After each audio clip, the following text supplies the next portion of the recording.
Just going to hit the bridge, break up the situation to demonstrate that they were the workers. But look what happened. The PLP did it, and the FNM did the exact thing. Except the PLP got scared, and they changed it a little bit. Now nothing can happen now before the 30th of January, and she's only going to court. You already know what the court is going to say. We asked for legal aid. The Bahamian people should be able to go to court. When you lose a job, what you telling them? How do you get to court? I can tell you as a lawyer, it takes about $40,000 to $50,000 for 2 days in court. 40 to 50,000, and if you lose the case, it's 50 plus another 50, so you end up with $100,000 on the little man. In England, when I was in law school, if somebody hit me hard, I go around the corner to the legal center, and I sit down and I make a complaint, and they take care of me. In the Bahamas, if you ain't got money, and they say the union is bad. My God, there's no PLP without the labor movement. The workers of the country voted against the PLP in last election. I went on record. I say you for me, and I for you. I ain't gonna help you get strong to destroy me. What you see happening now? Nothing happened. So Fred and Dr. Moss, I wanted to go through some other scenarios, but I don't think, and I know you have to be something to say now. These good people came, but I'd be more than happy if you email me, I will send you a complete report that I have prepared. I think it's very helpful. For me, I was shocked when I had to do the research to find out what was going on. I couldn't believe that happened. And that's the reason why I tried to put it in writing and update it to let you see what it is. But we as the people can do something for the country. We're so scared. I don't know what we're afraid of. Who Bahamians get like this? How we get like this? The Lyndon grabbed the mails out the window, or the house, or somewhere in church, dived through the window. That's how come some of us are here. We're just afraid. You don't mean a criminal. I'm not suggesting you be criminal. Just do civil, responsible acts. Don't let the man just mistreat you. What can he do? You got a job, do your job and do it well. And if he fire you, the law will take care of him.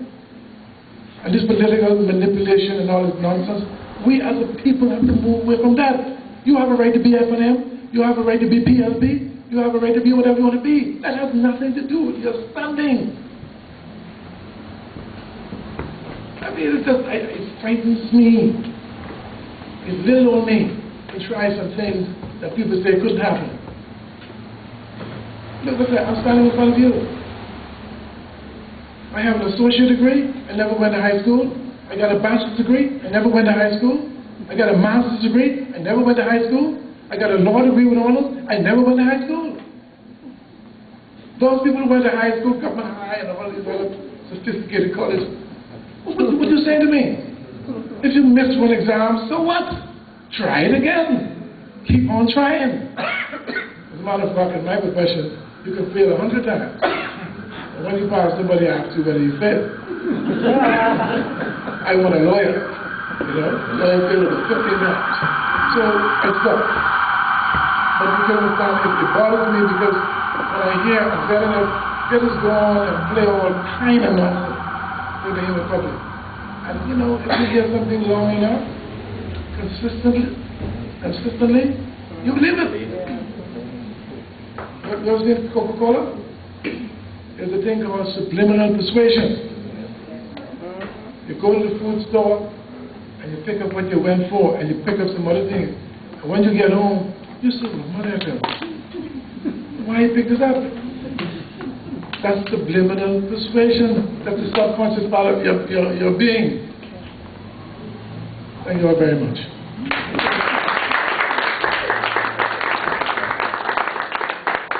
Thank you very much, President Ferguson, for accommodating us and obeying the time constraints that we are working under.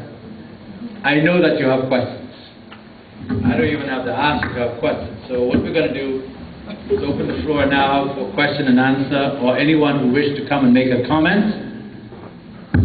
I'll put this microphone here.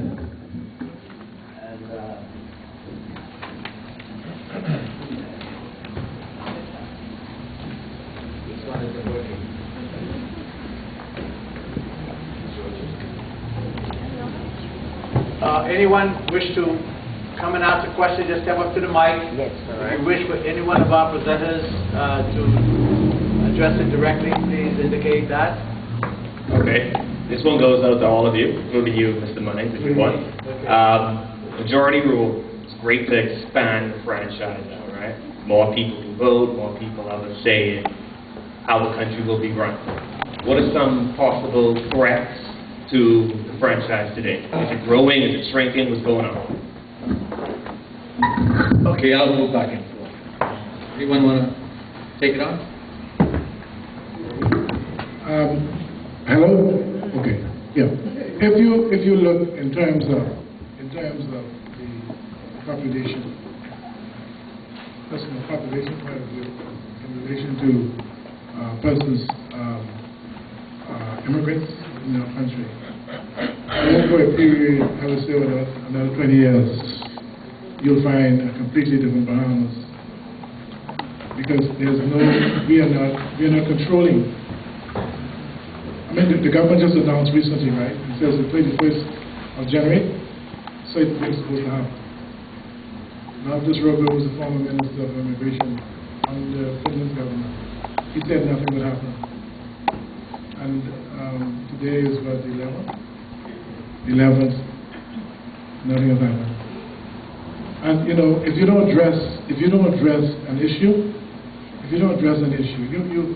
you may think it is okay, but over a period, you will have serious problems. So, in terms of expansion, I don't see how we expanding. As a matter of fact, there's a building down by Blake Road. If the immigration walked there tomorrow morning, you find a whole bunch of accountants, lawyers, economists, bring the average behavior of work. So when your son, when you're a young man, when you finish school, if you finish already, you got difficulty finding a job. The new hotel is open up. What do you call it? What is the hotel for that? I said it's whatever the new hotel. Okay, this new hotel. The only Bahamian that was there got fired 2 days ago. Every manager is non-Bahamian. Everyone except one, and that one got fired 2 days ago. So I'm saying, yes, I understand when we make it, we're getting smaller and weaker as a country. And yes, despite what Dr. Curry said, I think it's so relevant. But we have to move away from that. I just don't understand it. If you talk proud for Bahamians, they say, what is he talking about? But let us continue to do it for the next, say, 20 years. You'll be around. I guarantee you'll find that Bahamians will be here, but they'll be outside looking in. Just quickly before I see my colleague over there on the left wants to chime in. I think democratic processes are being undermined by a slow and gradual accruing of power on the part of the executive branch. You'll know that for some time now we've wanted a ombudsman separate, independent prosecution ombudsman, all of these things, the judiciary really should be separate. Everything is based on the power of the Prime Minister and the executive. And we're finding that his appointments are political. We know that I've been looking closely at the integrity bill, and I see that even when they're trying to create an independent body, it's still being recommended that it goes eventually to the Attorney General's office for, ratification, so to speak. So it's still not the kind of office that they're trying to create. It's still not, it's not separated from the Attorney General. And I feel that's a major flaw in the integrity bill that they're going to be tabling sometime in the new year. So basically, what the reform that you're hearing about isn't really reform at all. It's just more of the same. And we're not really moving in a way where we have more access to rights as people. We have a bottleneck government where decisions being made at the top are being made by a small group of people, and the rest of us really only have a say every 5 years. We need to have people start thinking about democracy as, something you live every day, and that you have more rights to agitate for things that you need. So my other concern as I end is we also have a Bahamian populace outside of the NGOs and a few civic groups. We don't have enough people really out there on the streets demanding change. We acquiesce, we give in too much to the powers that be, and we let other people make decisions that affect us every day. And I feel that's troubling as well. We need to look back to the spirit of '58 and the spirit of '65, April 27, and we need to emulate what they were doing and try and make our country better. Because if we leave it to the politicians, nothing will happen. Thank you. I'd just like to add a point. We hear a lot from our people about what the politicians do or don't do. And as I listened to our presenters, they reflected on the spirit of those original fighters. And I think we've gone wrong because many of us see Majority Rule Day as the end. Really and truly, it is just one stop along the long march. When our association celebrated Majority Rule Day in 2015, this is my sermon I was just reviewing. And one of the things we said then was that Majority Rule Day was not the end. Many of us just said, we've reached, we've arrived, we made it, it's finished, and then we sat back and allowed the people that we put in power to take control and run. We have to understand that Majority Rule Day came about not by an organized group, political or otherwise, but by individuals. Many people do not know of the actions. 1863, there was a riot in Bay and Grandstown because the individuals, no organized riot, just individuals decided that we have had enough. 30 years later, 1893, another riot in Bay and Grandstown because these people were not prepared to be dominated. But following January 10th, 1967, Majority Rule Day, we seem to have given up and have ceded a lot of that vigor to others. And to confirm what Dr. Curry just said, we do not wait in Bay and Grandstown. We've been agitating for years for local government in New Providence. Years. Every political party supports it on paper.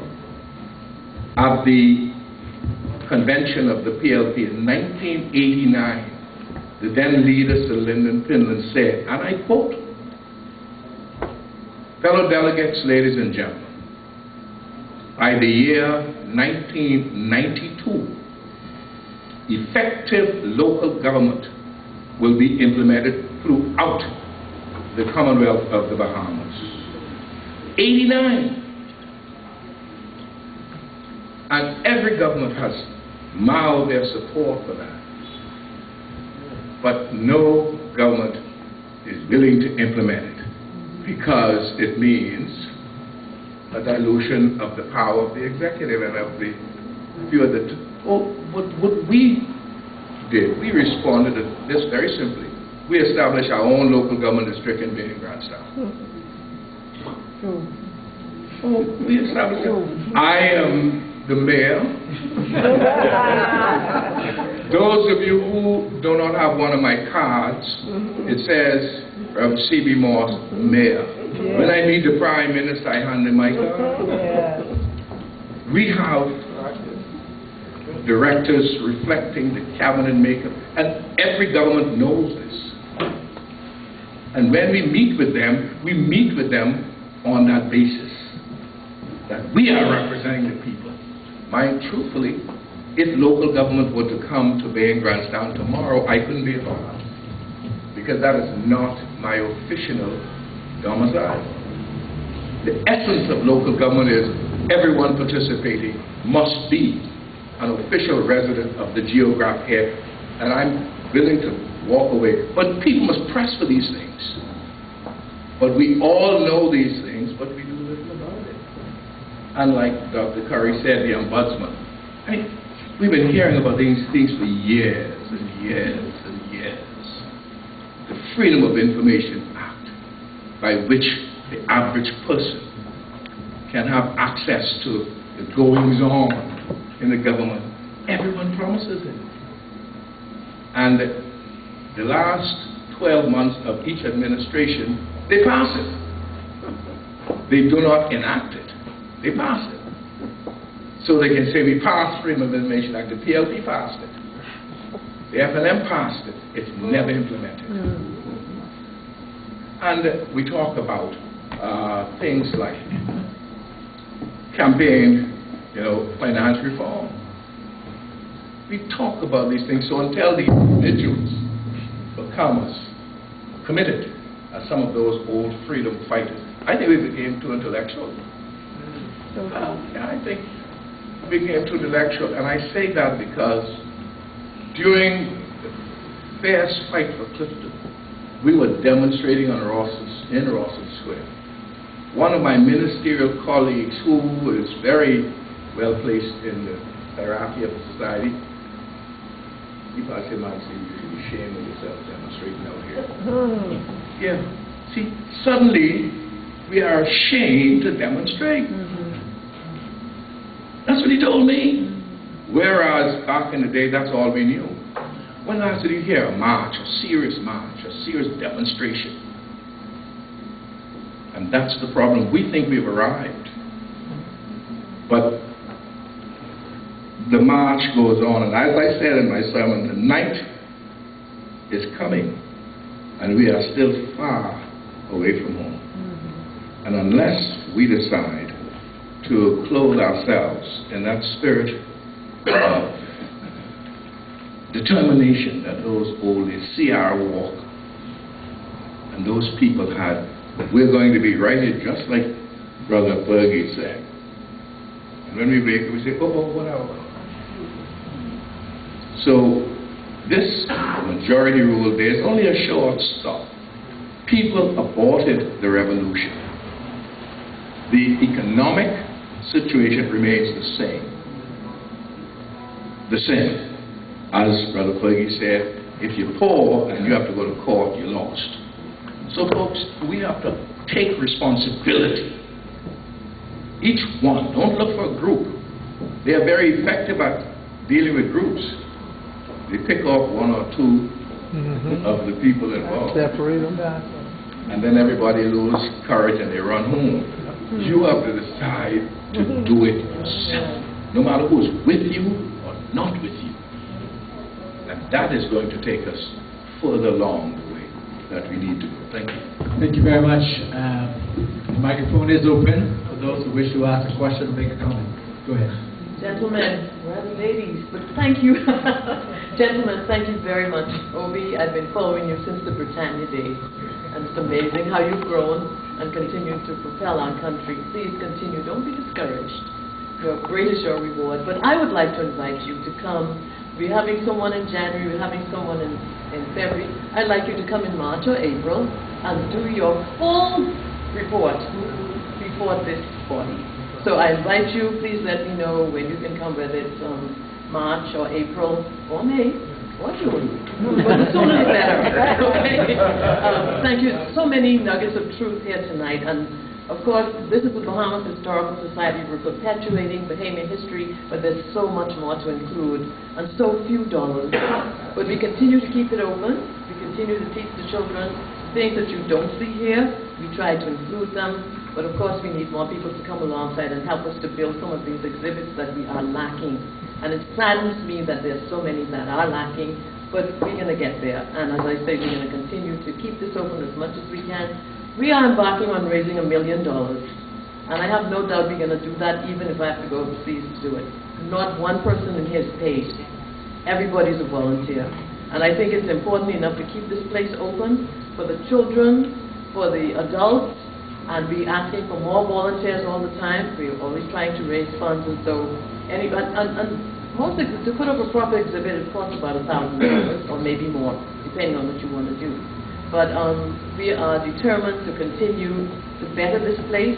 And we're happy to have the building. And we're happy to have all of you here tonight. And thank you for so much food for thought. And so I'll be calling on you to, to target some of these exhibits we need to put up. So thank you very much. Thank you. Yeah, I am. Thank you. Please, questions?